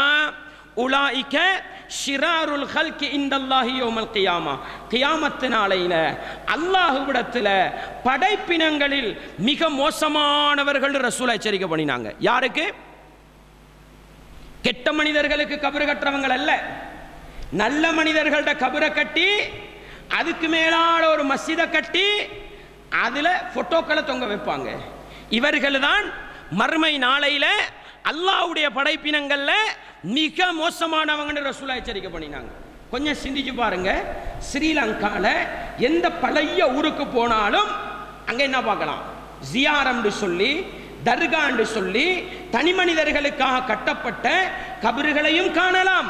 கபறுகளுக்கு மேலாக கட்டப்பட்ட மஸ்ஜிதை விட கவர்ச்சியான கட்டிடங்களையும் பார்க்கலாம். அன்பார்ந்தவர்களே, இது அல்லாஹ்வுடைய சாபத்தை கொண்டு வருமா, கொண்டு வராதா? ஒவ்வொரு இஸ்லாமிய உறவுகளும், இந்த சொற்பொழிவு நிகழ்ச்சியை கேட்டுக்கொண்டிருக்கின்ற ஒவ்வொரு இஸ்லாமிய சகோதரர்களும் இந்த நபிமொழிகளை கொஞ்சம் நிதானமாக சிந்திக்க வேண்டும். எங்களிடத்தில் இந்த பாவம் இருக்கிறதா? எங்களுடைய ஊரில் இருக்கிறதா? எங்களுடைய சமூகத்தில் இருக்கிறதா? இவைகளை விட்டும் மக்களை பாதுகாக்க வேண்டிய ஒரு கடமை எங்களுக்கு இருக்கிறது. இல்லை என்று சொன்னால் மறுமை நாளையில் அல்லாஹ்வுடைய சாபத்துக்கு உள்ளாக வேண்டிய ஒரு மோசமான நிலை வரும் என்பதையும் நானும் நீங்களும் விளங்கிக் கொண்டு அவைகளிலிருந்து ஒதுங்கி வாழ பழக வேண்டும். அன்பாண்டவர்களே, இஸ்லாமிய உறவுகளை, இப்படி ஈமானுக்கு ஆபத்து வைக்கின்ற, அல்லாஹ்வுடைய மார்க்கத்தை அளிக்கின்ற பல விடயங்களை ரசூலுல்லாஹ் பதுவாவுக்குரிய விடயம், அல்லாஹ்வுடைய சாபத்தை பெற்று தருகிற விடயம் என்று சொன்னாங்க. அதே போல ரசூலுல்லாஹ் ஸல்லல்லாஹு அலைஹி வஸல்லம் அவங்க இன்னும் ஒரு சில விடயங்களை சாபத்துக்குரியதுண்டாங்க. எப்படி? முஸ்லிம்ல வரக்கூடிய ஹதீஸ், அலி ரலியல்லாஹு அன்ஹு அவங்க சொல்றாங்க, ரசூலுல்லாஹ் ஸல்லல்லாஹு அலைஹி வஸல்லம் அவங்க எனக்கு 4 விடயங்களை எழுதி தந்தாங்க. 4 விடயங்கள் எழுதி தந்தாங்க. அதை எங்க எழுதி வச்சிருந்தாங்க தெரியுமா? இந்த வால் போடுற பை இருக்குது பாருங்க, வால் போடுற தோல் பை, அந்த தோல் பையில அலி ரலியல்லாஹு அன்ஹு எழுதி வச்சிருந்தாங்க. ஒரு தடவை ஒருத்தர் வந்து கேட்ட நேரம் அதை எடுத்து அப்படியே வாசிச்சு காட்டுறாங்க. அதுல என்ன வேலாம் இருந்தது? லஅனல்லாஹு மன் லஅன வாலிதை, யார் தன்னுடைய பெற்றோர்களுக்கு பதுவா செய்வானோ அவர்களை அல்லாஹ் பதுவா செய்கிறான். வலஅனல்லாஹு மன் தபஹ லிகைரில்லாஹ், யார் அல்லாஹ் அல்லாதவர்களுக்காக அறுத்து பலியிடுகின்றாரோ அவரை அல்லாஹ் சபிக்கிறான். வலஅனல்லாஹு மன் ஆவா முஹதிஸன், மார்க்கத்தில் புதிய ஒன்றை உருவாக்கியவருக்கு யார் இடைக்கலம் கொடுக்கிறாரோ அவரை அல்லாஹ் சபிக்கிறான். வலஅனல்லாஹு மன் கய்யர மனாரல் அர்த், பூமியின் அடையாளங்களை யார் மாற்றுகின்றாரோ அவரை அல்லாஹ் சபிக்கிறான் என்று 4 மனிதர்களை ரசூலுல்லாஹ் பதுவா செஞ்சாங்க. அல்லாஹ் சபிக்கிறான் என்று சொன்னாங்க. யார் அந்த 4 பேரும்? முதலாவது யாரை சொன்னாங்க ரசூலுல்லாஹ்? லஅனல்லாஹு மன் லஅன வாலிதை, யார் தன்னுடைய பெற்றோர்களை சாபமிடுகிறாரோ அல்லாஹ் அவனை சாபமிடுகிறான். அன்பார்ந்தவர்களே, உம்மாவை பார்த்து நாசமா போனவளே, வாப்பாவை பார்த்து முசீபத்து பிடிச்சவரே, இப்படி பதுவா செய்கிறோமா? இது சாதாரண பாவம் அல்ல. உம்மா வாப்பாவுக்கு ஏசுறது, உம்மா வாப்பாவுக்கு பதுவா செய்கிறது பெரும் பாவம், அல்லாஹ்வுடைய சாபத்தை கொண்டு வந்து சேர்க்கிற பாவம். பாருங்க, புகாரில வரக்கூடிய ஹதீஸ், ஒரு தடவை ரசூலுல்லாஹ் சஹாபாக்களை பார்த்து கேட்கிறாங்க, சொல்றாங்க, இன்ன மின் அக்பரில் கபாயிர், பெரும் பாவங்களுக்கெல்லாம் பெரியது என்ன தெரியுமா? இப்ப நாங்க சொன்னோம் பெரும் பாவம் இருக்குதுன்னு, ரசூலுல்லாஹ் என்ன சொல்றாங்க? பெரும் பாவங்களிலும் பெரியது என்ன தெரியுமா? ஐயல் அனர் ரஜுலு வாலிதை, ஒரு மனிதன் தன்னுடைய பெற்றோருக்கு பதுவா செய்யறதுன்றாங்க ரசூலுல்லாஹ். உடனே சஹாபாக்கள் கேட்டாங்க, கீழே யா ரசூலல்லாஹ் வ கைஃப யல்அனுர் ரஜுலு வாலிதை, ஒரு மனிதன் எப்படி தன்னுடைய பெற்றோர்களுக்கு பதுவா செய்வான்னு கேட்டாங்க. கேட்கிறது யாரு? சஹாபாக்கள். சஹாபாக்கள்ன்றவங்க யாரு? ஜாஹிலிய கால சமூகத்தில் இருந்து இஸ்லாத்துக்கு வந்தவங்க. என்ன கேட்கிறாங்க? ஒரு மனிதன் எப்படித்தான் தன்னுடைய பெற்றோருக்கு பதுவா செய்வான்னு கேட்கிறாங்க. அன்பாண்டவர்களே, ரசூலுல்லாஹ் விளங்கப்படுத்தின முறையை பாருங்க. யசுப்பு ரஜுலு அபர் ரஜுலி ஃபயசுப்பு அபாஹு யசுப்பு உம்மஹு ஃபயசுப்பு உம்மஹு. ரசூல் எப்படி சொல்றாங்க தெரியுமா? ஒரு மனிதன் இன்னொரு மனிதண்ட வாப்பாவுக்கு ஏசுறான். ஒரு மனிதன் இன்னொரு மனிதண்ட வாப்பாக்கு ஏசினா அந்த மனிதன் என்ன பண்ணுவான்? ரிப்பீட் இவண்ட வாப்பாவுக்கு ஏசுவான். இதுதான் பெரும்பாவங்களில் பெரும்பாவம் சொன்னாங்க. ஒரு மனிதன் இன்னொருத்தர் உம்மாவை இழுத்து ஏசுறான். அந்த மனிதன் என்ன பண்ணுவான்? ஏசினவண்ட உம்மாவை இழுத்து ஏசுவான். இதுதான் பெரும்பாவங்களில் பெரும்பாவம் ரசூலுல்லாஹ். என்ன சொல்ல வாரேன் தெரியுமா? ஜாஹிலிய கால சமூகம்டா நாங்கள் மிக மோசமான சமூகமாக தானே படித்து வச்சிருக்கிறோம். அந்த சமூகத்துக்கு முன்னால தான் ரசூலுல்லாஹ் சொல்றாங்க, ஒரு மனிதன் தன்னுடைய பெற்றோருக்கு பதுவா செய்கிறது தான் பெரும் பாவம் என்றாங்க. சஹாபாக்களுக்கு என்ன தெரியுமா ஆச்சரியம்? ஒரு மனிதன் எப்படி தன்னுடைய பெற்றோருக்கு பதுவா செய்வான் என்று கேட்டாங்க. அர்த்தம் என்ன? அந்த சமூகத்தில் உம்மா வாப்பாக்கு நேரடியாக ஏசுற கலாச்சாரம் இருக்கல்ல, பதுவா செய்கிற கலாச்சாரம் இருக்கல்ல. அதனால தான் ஆச்சரியத்தோட கேள்வி கேட்டாங்க. ரசூலுல்லாஹ் என்ன சொன்னாங்க? உம்மா வாப்பா கேசுறண்டா நேரடியாக உம்மா வாப்பா கேசுறத சொல்லல. என்ன சொல்றாங்க? நான் ஒருத்தருட உம்மாவுக்கு ஏசுற நேரம் அவர் ஏண்ட உம்மா கேசுறது தான் பெரும்பாவம்ன்றாங்க. இது ரசூலோட காலத்தில் இருந்தது. இன்றைக்கு உம்மாவுக்கு அடிக்கிறான், வாப்பாவை விரட்டுறான். அல்லாஹு அக்பர். ஜாஹிலிய சமூகத்தை விடவும் மோசமான ஒரு நிலையில தான் எங்கட சமூகம் இருக்குது. மனைவியின் இரக்கத்துக்கும் பாசத்துக்கும் அடிமைப்பட்டு பெற்றோரை விரட்டுகின்ற பிள்ளைகளை பார்க்கிறோம், பெற்றோரை ஏசுகின்ற பிள்ளைகளை பார்க்கிறோம், பெற்றோருக்கு கை நீட்டுகின்ற பிள்ளைகளை பார்க்கிறோம். ரசூலுல்லாஹ் என்ன சொன்னாங்க? பெரும் பாவங்களில் பெரியது என்று சொன்னாங்க. அன்பாண்டவர்களே, அல்லாஹ்வுடைய சாபம் கிடைக்கும் என்று சொன்னாங்க. அப்படியானால் உம்மா வாப்பாவுக்கு ஏசிட்டு, உம்மா வாப்பாவுக்கு அடிச்சிட்டு, உம்மா வாப்பாவுக்கு ஏச்சி வாங்கி கொடுத்துட்டு, எப்படி நாங்க செய்யற ஒரு வேலையால எங்களோட உம்மா வாப்பா மாதிரி ஏச்சி வாங்குறாங்கண்டா இதே பெரும் பாவம் சொன்னா எங்களோட வாழ்க்கையில் உம்மா வாப்பாவுக்கு எத்தனை தடவை ஏசியிருப்போம், எத்தனை தடவை அடிச்சிருப்போம், எத்தனை தடவை ஊட்டோட்டு வெளியே போட்டிருப்போம். நஊது பில்லாஹ். அல்லாஹ் என்னையும் உங்களையும் பாதுகாக்க வேண்டும். அல்லாஹ்வுடைய சாபத்தை உண்டு பண்ணுகிற பாவம் என்பதை நானும் நீங்களும் ஒருபோதும் மறந்துவிடக்கூடாது. அதனால தான் அல்லாஹ் அல் குர்ஆனிலே என்ன எச்சரிக்கை செய்கிறான் தெரியுமா? பாருங்கள். ஃபஹல் அஸைதும் இன் தவல்லைதும் அன் துஃப்ஸிது ஃபில் அர்தி வ துகத்திஉ அர்ஹாமக்கும். அல்லாஹ் என்ன தெரியுமா சொல்றான்? நீங்கள் பூமியிலே குழப்பம் விளைவித்து உங்களுடைய இரத்த உறவுகளை துண்டித்து நடந்தால், என்ன சொல்றான் அல்லாஹ்? பூமியிலே குழப்பம் விளைவித்து உங்களுடைய இரத்த உறவுகள் இருக்க சொந்த பந்தம் அவர்களை துண்டித்து நடந்தால், உலாயிகல்லதீன யல்அனுஹுமுல்லாஹ், அவர்களைத்தான் அல்லாஹ் சபிக்கிறான். ஃபஸம்மஹும், அவர்களை அல்லாஹ் செவிடர்களாக ஆக்கி விடுகிறான். வஅமா அப்சாரஹும், அவர்களுடைய பார்வைகளை குருடாக்கி விடுகிறான் அல்லாஹ். சூரா முஹம்மத் 22-23 வசனங்கள். யாருக்கு இந்த எச்சரிக்கை? யாருக்கு இந்த எச்சரிக்கை? இரத்த உறவுகள் இருக்கிறாங்க. ஒரு மனிதனுக்குள்ள இரத்த உறவுகள்ல மிக நெருக்கமான உறவு உம்மா வாப்பான்ற உறவு தான். ஏன்? ஒரு மனிதன் உடம்புல ஓடுற ரத்தம் முழுக்க வாப்பாட ரத்தம், குடிக்கிறது முழுக்க உம்மாட ரத்தம், பாலா குடிக்கிறோம். அன்பாண்டவர்களே, இஸ்லாமிய உறவுகளே, அல்லாஹ் என்ன சொல்கிறான்? உங்களுடைய இரத்த உறவுகளை துண்டித்து நடந்தால் அவர்களைத்தான் அல்லாஹ் பதுவா செய்கிறான், அவர்களுடைய காதுகளை செவிடாக்குகிறான், அவர்களுடைய கண் பார்வையை போக்கி விடுகிறான். சாதாரண எச்சரிக்கை அல்ல. அன்பாண்டவர்களே, இரத்த உறவு எங்களோடு எங்களுடைய உம்மா வாப்பாவுக்கு பிறந்தவர்கள், எங்களுடைய இரத்தம், நானா தம்பி தாத்தா தங்கச்சி, பகைத்து நடக்கிறோமா, விரோதித்து நடக்கிறோமா? இது சாதாரண பிரச்சனை அல்ல, அல்லாஹ்வுடைய சாபத்தை உண்டு பண்ணுகிற பிரச்சனை.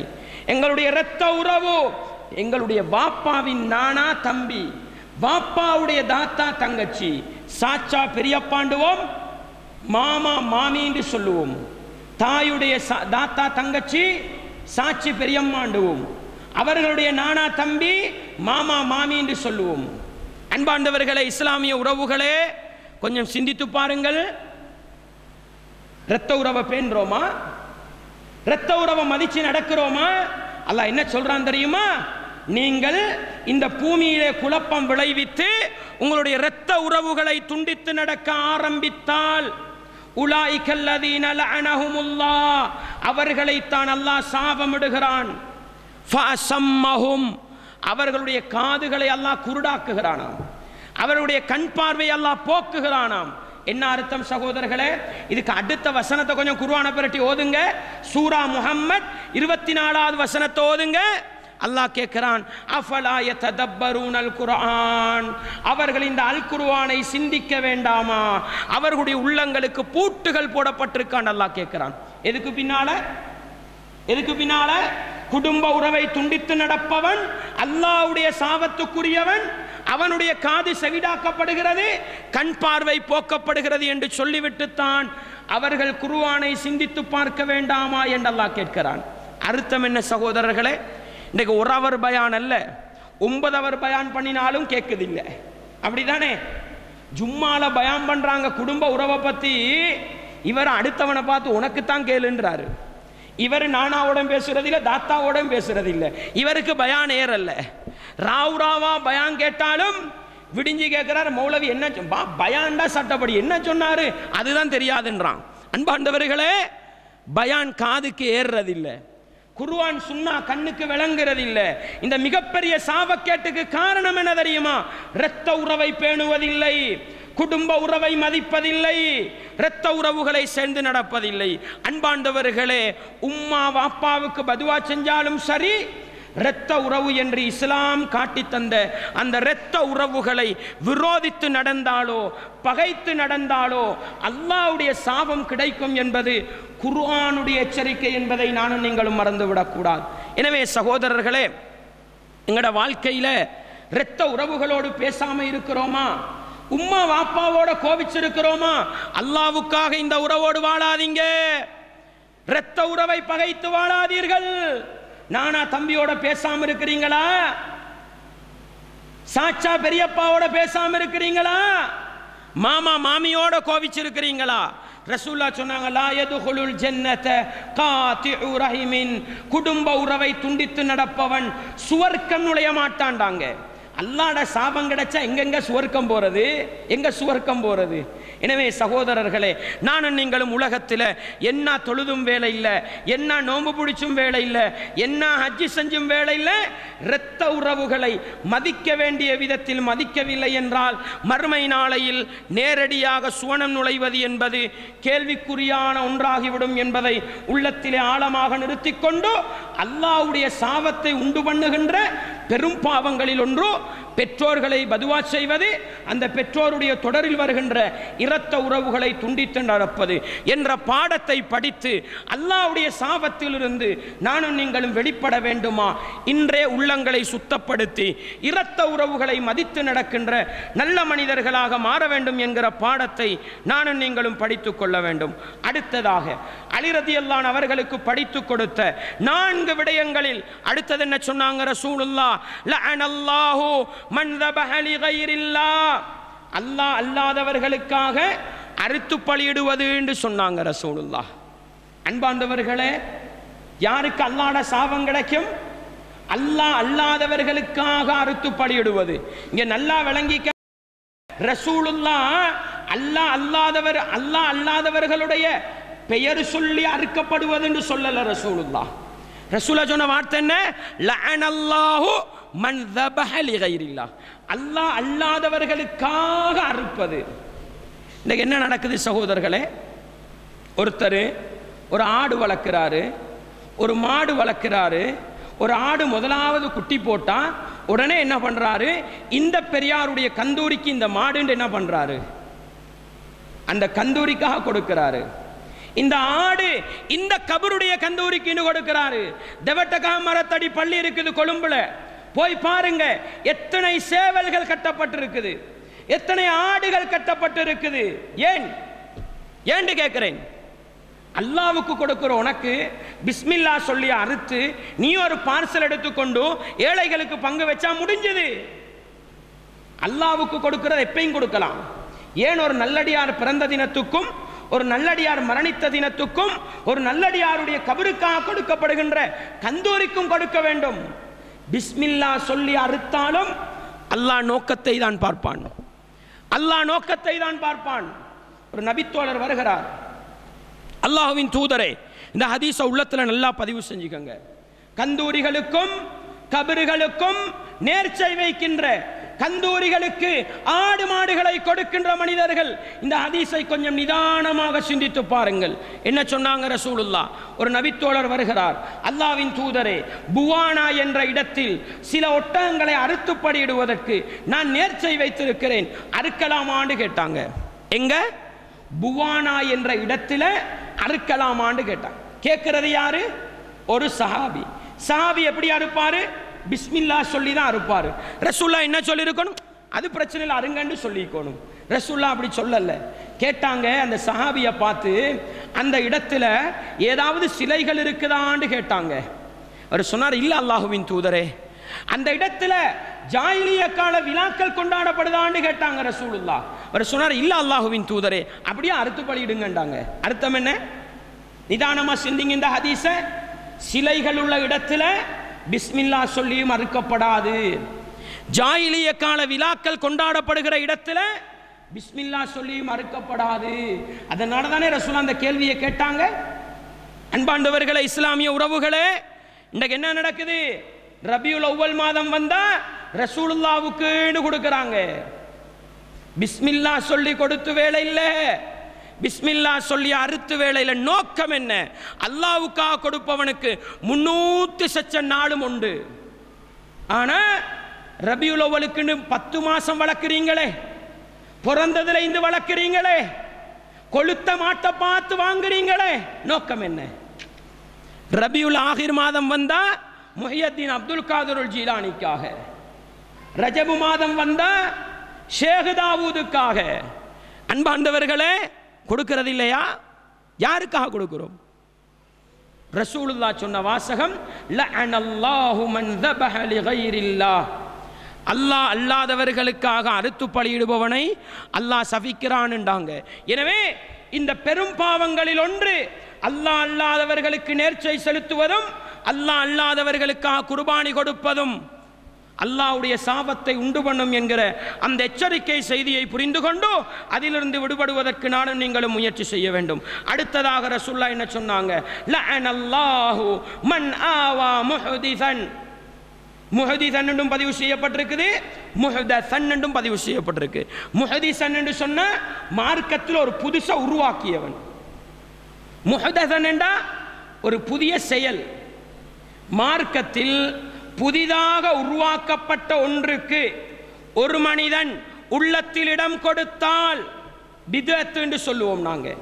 ரசூலுல்லாஹ் என்ன சொன்னாங்க? இன்னா அஸ்தகல் ஹதீஸி கிதாபுல்லாஹ். வார்த்தைகளில் மிக உண்மையானது அல்லாஹ்வுடைய வேதம். வகைரல் ஹதீ ஹதீ முஹம்மத் ஸல்லல்லாஹு அலைஹி வஸல்லம். நடைமுறைகளில் மிகச் சிறந்தது நபிகளாருடைய வாழ்க்கை வழிமுறை. வஷர்ரல் உமூரி.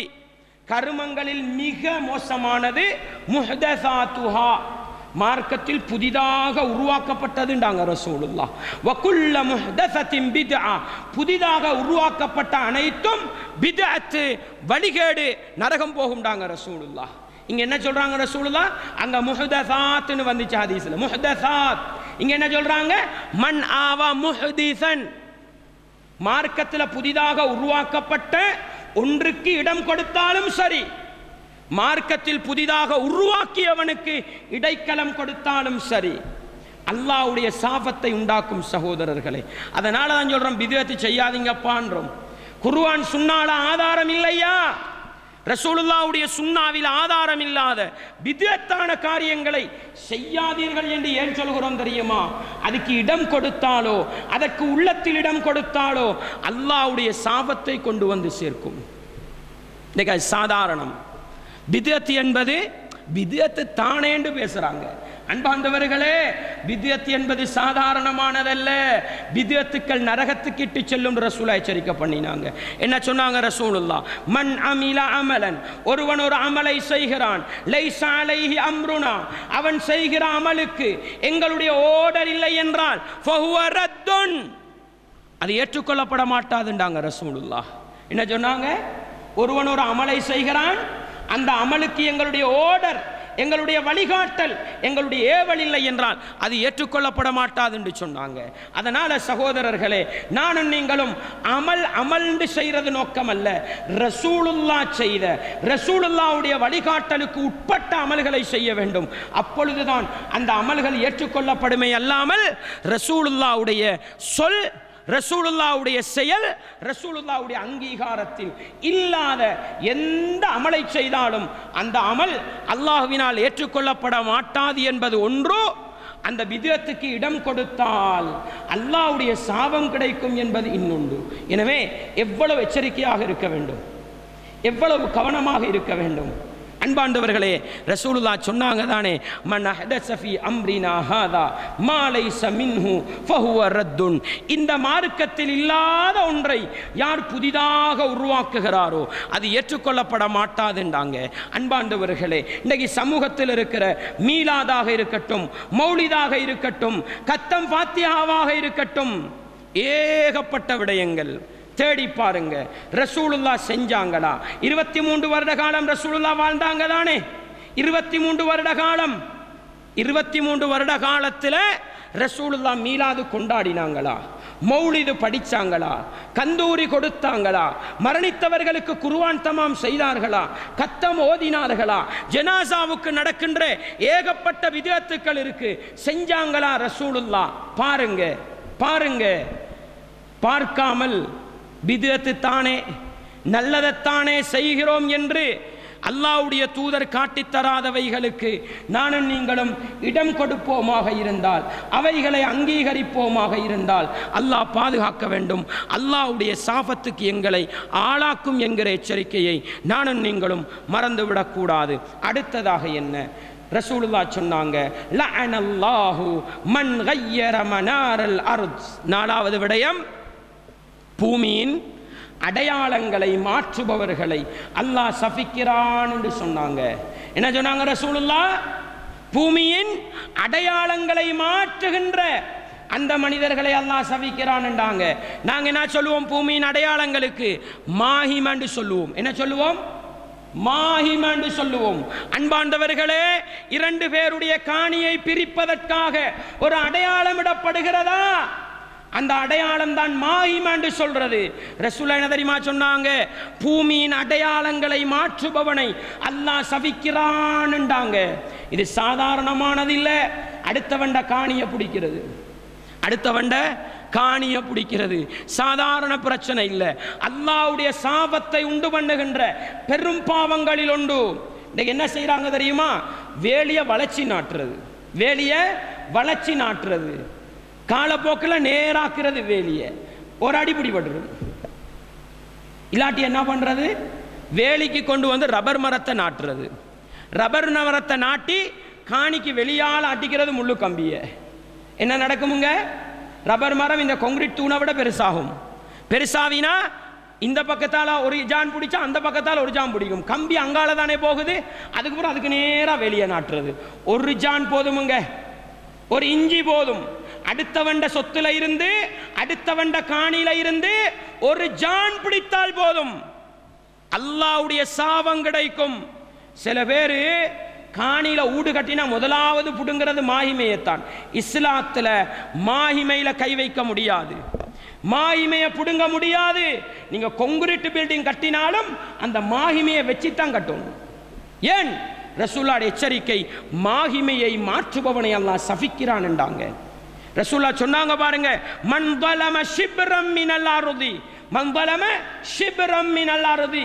யார் அடுத்தவண்ட பூமியில இருந்து ஒரு ஜான் யார் அநியாயமாக பிடிக்கிறாரோ, துவ்விகஹு மின் சப்இ அரதீன் என்றாங்க. 7 பூமிகள்ல இருந்தும் அவனுக்கு மாலை அணிவிக்கப்படும் என்று சொன்னாங்க ரசூலுல்லாஹ். அடே 10 கிலோ அரிசி பேக தூக்க முடியல எனக்கும் உங்களுக்கும். 7 பூமியாலையும் மாலை போட்டா தூக்கேலுமா மறுமையில? கேவலமான தண்டனை. உலகத்தில் காணி பிடித்த மனிதர்கள் எல்லாம் 7 பூமியாலும் மாலை அணிந்தவர்களாக வருவார்கள் என்றால் இதைவிட கேவலமான தண்டனை இருக்குதா? இல்லை சகோதரர்களே, ரசூலுல்லாஹ் ஸல்லல்லாஹு அலைஹி வஸல்லம் அவங்க சொன்னாங்க, யாராவது ஒரு மனிதன் அடுத்தவனுடைய சொத்திலிருந்து அநியாயமாக ஒன்றை எடுத்துக்கொண்டால் அல்லாஹ் அவனுக்கு சுவர்க்கத்தை ஹராமாக்குகிறான், நரகத்தை கட்டாயப்படுத்துகிறான் என்றாங்க. சஹாபாக்கள் கேட்டாங்க, அல்லாஹ்வின் தூதரே, வலவ் ஷைஅன் யஸீரன், சின்ன ஒரு பொருளாக இருந்தாலுமா? அப்படிதான் கேட்டாங்க ரசூலுல்லாஹ். சின்ன ஒரு பொருளாக இருந்தாலுமா? ரசூலுல்லாஹ் சொன்னாங்க, வலவ் கதீபம் மின் அராக்ண்டாங்க. அராக்ன்றன தெரியுமா? இந்த மிஸ்வாக்கு செய்கிற குச்சி இருக்குத்தானே, மிஸ்வாக்கு செய்கிற ஸ்ரீலங்கா குச்சி அல்ல, சவுதிகளில் இருந்து வரும் மிஸ்வாக்கு குச்சி, அதுக்கு சொல்றது அராக் குச்சி என்று சொல்லி ரசூலுல்லாஹ் சொன்னாங்க, அடுத்தவண்ட சொத்துல இருந்து பல் தீட்டுகின்ற ஒரு அராக்கு குச்சியை திருடினாலும் அல்லாஹ் சுவர்க்கத்தை ஹராமாக்கி நரகத்தை கட்டாயப்படுத்துவாண்டாங்க. சாதாரண பிரச்சனையா? இன்னைக்கு எத்தனை விஷயத்தை சுரண்டுறோம், எத்தனை விஷயத்தை களவெடுக்கிறோம். சாதாரண பிரச்சனை அல்ல.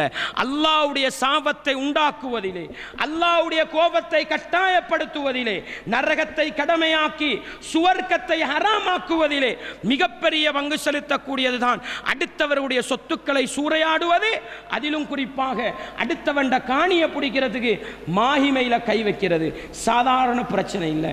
யாராவது அடுத்தவண்ட காணியில கையச்சிருந்தா, அடுத்தவண்ட காணியில ஒரு இஞ்சி பிடித்திருந்தாலும் அல்லாஹ் பயந்து கொள்ள வேண்டும். மறுமை நாளையில அல்லாஹ்வுடைய சாபத்துக்குரிய மனிதர்களாக மாறி நரக நெருப்பில் தள்ளப்படுகின்ற மோசமான நிலை வரும். இந்த 4 விடயங்களையும் ரசூலுல்லாஹ் ஸல்லல்லாஹு அலைஹி வஸல்லம் அவர்கள் எச்சரிக்கை செய்தார்கள்.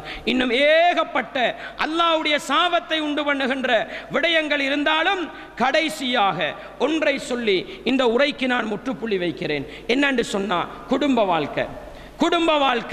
குடும்ப வாழ்க்கையில கணவன் மனைவியுடைய வாழ்க்கை என்பது இஸ்லாம் இபாதத்தாக வைத்திருக்கின்ற வாழ்க்கை. என்ன? கணவனும் மனைவியும் ஒரு தடவை இல்லறத்தில் ஈடுபட்டால் அவனுக்கு சதக்காவுடைய நன்மை கிடைக்கிறது. கணவனும் மனைவியும் ஒரு புடி சாப்பாட்டை தீட்டிக் கொண்டால் சதக்காவுடைய நன்மை கிடைக்கிறது. சாதாரண ஒரு இபாதத் அல்ல அது. அன்பார்ந்தவர்களே, இந்த இபாதத்திலே யாராவது குறைபாடு செய்தால் அது அல்லாஹ்வுடைய சாபத்தை கொண்டு வரக்கூடியது, மலக்குமார்களுடைய சாபத்தை கொண்டு வரக்கூடியது. ரசூலுல்லாஹ் ஸல்லல்லாஹு அலைஹி வஸல்லம் அவங்க எப்படி சொன்னாங்க பாருங்க. தாய்மார்களே, சகோதரிகளே, உங்களுக்கு இந்த ஹதீஸ் எச்சரிக்கையான ஒரு பாடமாக இருக்கட்டும். என்ன சொன்னாங்க ரசூலுல்லாஹ்? இதா தஅர் ரஜுலு ஸௌஜதஹு இலா ஃபிராஷிஹி, ஒரு ஆண்மகன் தன்னுடைய மனைவியை தன்னுடைய விரிப்புக்கு அழைக்கிறான்.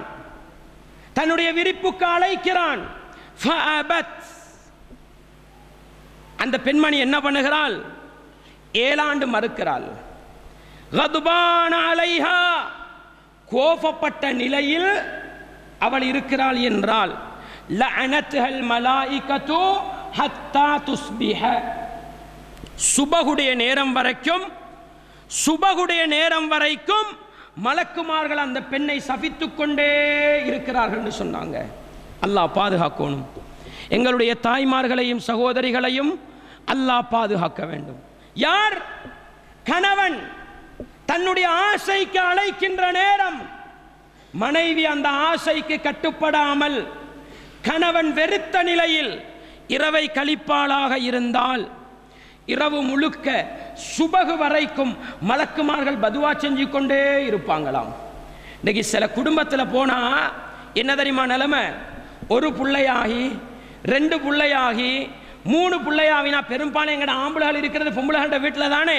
பொம்பளைகள ஆட்சி தான் வீட்டுல கூட நடக்கிறது. என்ன 3 பிள்ளையாவினா இவ ஓடர். இந்த பாருங்க, பிள்ளைகள் பெருத்தாச்சு, எங்களுக்கும் வயசு வைத்தாச்சு, இப்போ ஒரு ரூம்ல தூங்கலாம். நான் கேட்கிறேன் சகோதரர்களே, உங்களுக்கு இந்த உரிமை இருக்குதா? ஆம்பளைக்கும் உரிமை கிடையாது, பெண்களுக்கும் உரிமை கிடையாது. படுக்கையை மாற்றுவதற்கு, ரூமை மாற்றுவதற்கு உரிமை கிடையாது. ஆண்களுக்கு இஸ்லாம் என்ன சொல்லிச்சு தெரியுமா? அல்லாஹ் குர்ஆனிலே சொல்கிறான் வல்லதீன யுலூன மின் நிசாஇஹிம், ஒரு கணவன் மனைவியை பார்த்து உன்னோட நான் சேர மாட்டேன் அப்படின்னு சத்தியம் பண்ணினா எவ்வளவு காலம் பிரிஞ்சிருக்கலும் தெரியுமா? தரப்புசு அர்பாத்தி அஷ்ஹுர், 4 மாசம் பிரிஞ்சிருக்கலாம். ஏன்னா மனைவியை வெறுத்து உன்னோட நான் சேர மாட்டேன் அப்படின்னு சத்தியம் பண்ணிட்டு போனார். 4 மாசம் தான் பிரிஞ்சிருக்கலாம். 4 மாசம் முடிஞ்சுதான் அல்லாஹ் சொல்றான், உண்டோ 2 பேரும் என்ன செய்யணும், உடம்பட்டு குடும்ப வாழ்க்கைக்கு வரணும், இல்லைண்டா தலாக்குக்கு போகணும். இதான் இஸ்லாமிய சட்டம். இதான் இஸ்லாமிய சட்டம். இன்றைக்கு வருஷக்கணக்கு பேசாமல் வாழுகிற குடும்பங்கள் இருக்கின்றன.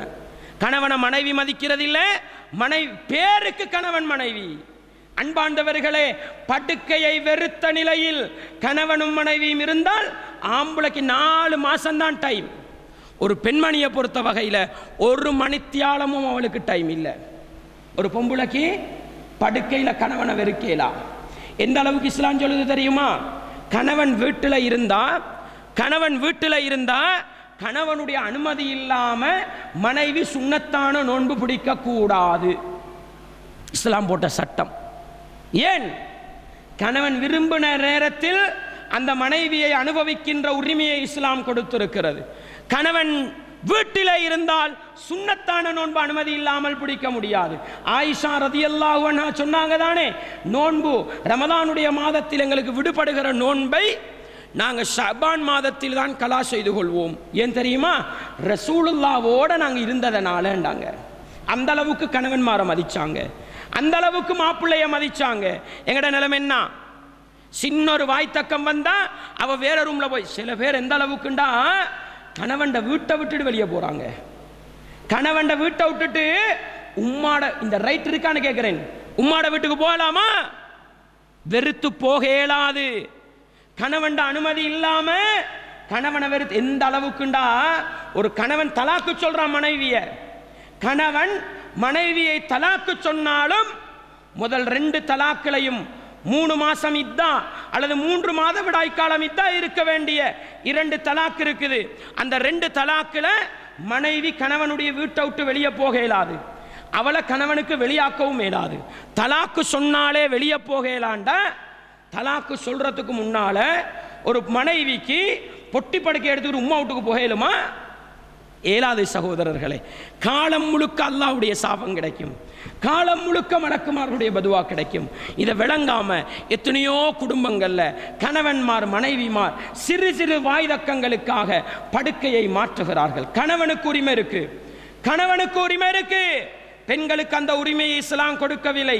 1 மணித்தியாலம் நீங்க கணவனை வெறுத்த அடுத்த பக்கம் திரும்பி படுத்தாலும் மலக்குமார்களுடைய சாபம் கிடைக்கும். எனவே குடும்ப வாழ்க்கையில் இதில் மிக கவனமாக இருக்க வேண்டும்.